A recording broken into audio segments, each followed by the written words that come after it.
Hello and welcome. Today on Exotic Foods for Exotic People, I'm going to be talking about allergies and allergic reactions, what to expect and what allergic reactions typically entail. An allergic reaction is basically a bodily reaction to any sort of allergen or perceived immunological threat that the body cannot handle. An allergic reaction occurs when the body misidentifies a normal, harmless, object or food item as a immunological threat and attacks it with antibodies. These antibodies can cause a range of different effects in the body, and they release histamine, which can cause a variety of devastating effects relating to an allergic reaction. Typically, an allergic reaction involves anaphylaxis.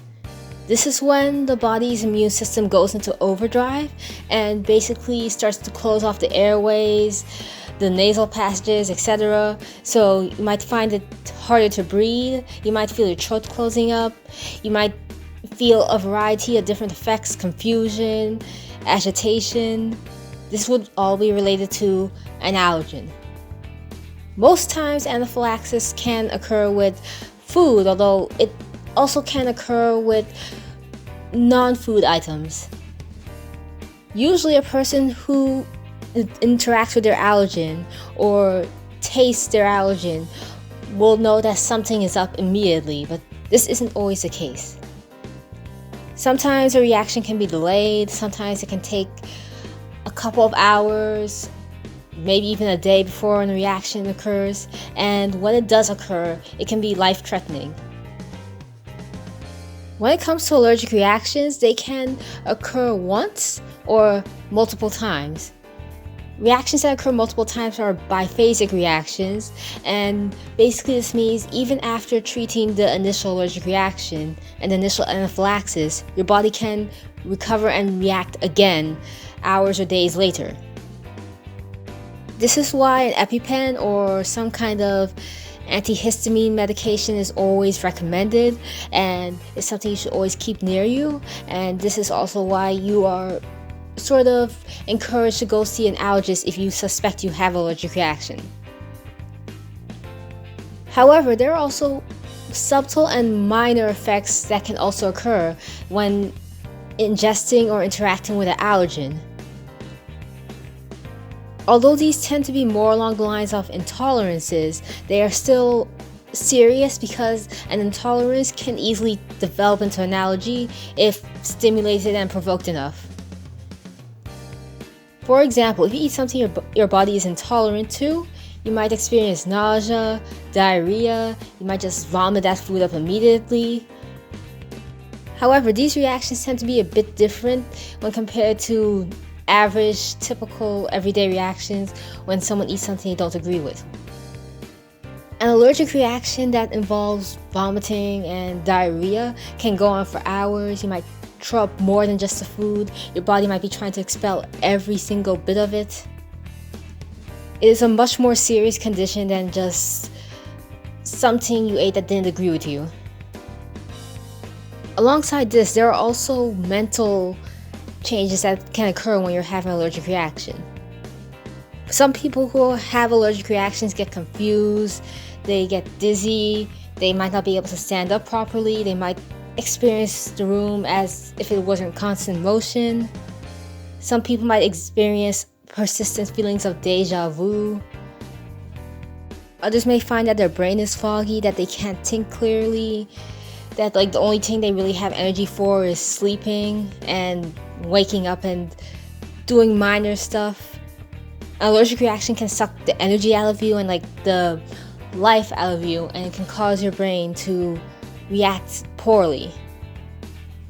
In some cases, you can even lose weight due to allergic reaction. If your body or your internal organs are very, very inflamed, you can lose weight, you can develop certain other issues due to not getting enough nutrients, and it can become a very serious issue. Along with that, allergies can also contribute to skin problems. Eczema, for example, is a skin problem that can occur by itself, but it can also occur in response to an allergen. Instead of normal skin cells growing on the body and then just dropping off in tiny pieces like the way everyone else's skin does, eczema can occur and cause the skin to grow in huge patches and become inflamed. Sometimes eczema is just a genetic condition that has nothing to do with allergies, but it can also be caused by an allergen. Due to this, sometimes regular medications for treating eczema won't work. Sometimes they'll have no effect because what's causing it is just an allergen and you need to avoid the allergen. If you keep eating the food that is causing the eczema, it can eventually lead to serious problems such as extreme inflammation all over the body, oozing, inflamed, dry skin. It can lead to staph infections, cellulitis. It can cause a whole range of issues that you wouldn't really want to deal with, and that can easily be rectified by avoiding the allergen. Now, treatment for allergic reactions and anaphylaxis usually involve EpiPens, Benadryl, steroidal medications, or anti-inflammatory medications, and having a healthy diet and a low-stress lifestyle. If you have eczema, it is really important that you get a good night's sleep, that you stay hydrated, that you stay healthy, that you eat everything you're supposed to eat, that you avoid any allergens, and that you keep your skin moisturized and clean. When it comes to eczema, sometimes scratching even can be caused by the brain reacting to an allergen. And once you remove that allergen, the scratching will go down, the urge to scratch will go down, and the skin will heal. When it comes to the more serious conditions such as anaphylaxis, the only thing that can really stop those is just antihistamines, EpiPen, Benadryl, even if you have the ability to get that.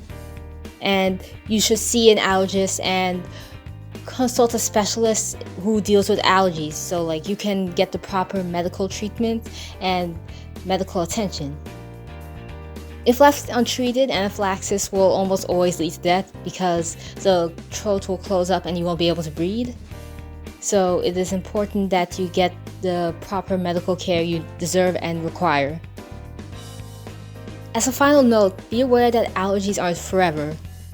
In fact, allergies can change over the course of one's life, so they can get better or worse depending on how you take care of them, how you treat yourself with them, what you eat, and what you do. As a personal sort of anecdote, my own allergies have sort of changed in intensity as time went on. I used to be unable to eat apples without throwing up and getting sick, and at one point I was able to eat them and not get sick at all, and then I got allergic to them again, though with less severity. So instead of it being where I throw up, I would just kind of get itchy and uncomfortable. Another example is when I used to eat chicken, for example. I used to be able to eat without much of a problem. One day I ate it, had a serious allergic reaction to it, and after that I was able to eat it, but not the same way. It would cause itching, eczema, not a serious reaction as the first time, but it would still cause a reaction. So allergies can change, they can alter as you grow up, they can get worse, they can get better. It's possible for lots of things to happen with that. So if you take care of them and you try not to trigger them, you might outgrow them one day. It might get easier for you. While they can last for years, maybe even the entirety of your life, they can also go away. So if you take care of them, if you make sure not to trigger any allergies or not to upset your body, they can go away with time. And before you know it, you can be your old self again. if you've developed allergies in adulthood or whether you had them as a child. The important thing is to avoid stressing yourself out, to avoid triggering the allergies, and to just live a healthy life, as healthy as you can have it.